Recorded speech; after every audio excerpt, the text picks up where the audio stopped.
Ilhan Omar this week has declared she will run for a third term as Minnesota's 5th District Representative in the US Congress. At its worst, it is Uyghurs. The Somali immigrant has been a firebrand in the progressive wing of the Democratic Party. In Burma. She is a member of a group that calls themselves the Squad, which includes other women of color. From every corner of our country, from our colleagues to our neighbors. Alexandra Ocasio-Cortez, Ayanna Pressley, and Rashida Tlaib are among the other members.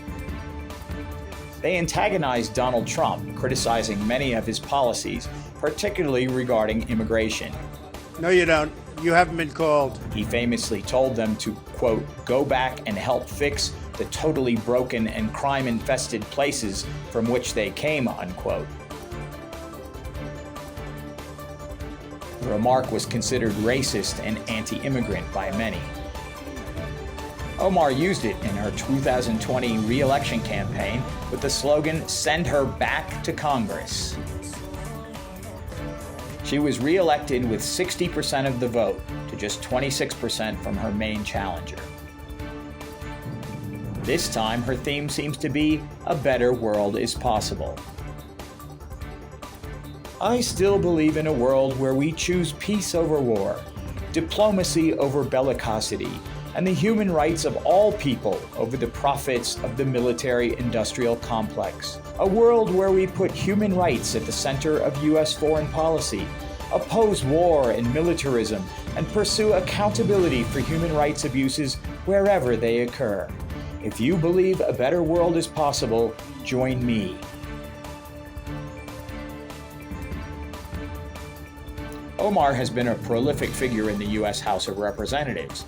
She is often seen grilling officials on American policies. The first woman of color to represent our state in Congress. The first woman to wear a hijab to represent us in Congress. The first refugee ever elected to Congress. Omar started her first term in Congress in 2019, becoming the first Somali American legislator. Involvement in trying to mitigate this situation. She has introduced more than 100 bills and amendments, co-sponsored 1,100, passing 8 into law.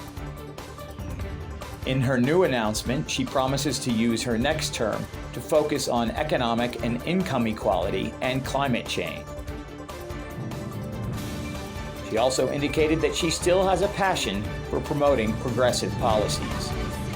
Protect refugees, protect women's right to choose, and fight against climate change. When I first ran for this office, there was one thing I kept coming back to, something I said to myself and to the voters over and over. I believe that a better world is possible. I still believe that. ADN TV will continue to report on Somali's achievements around the world.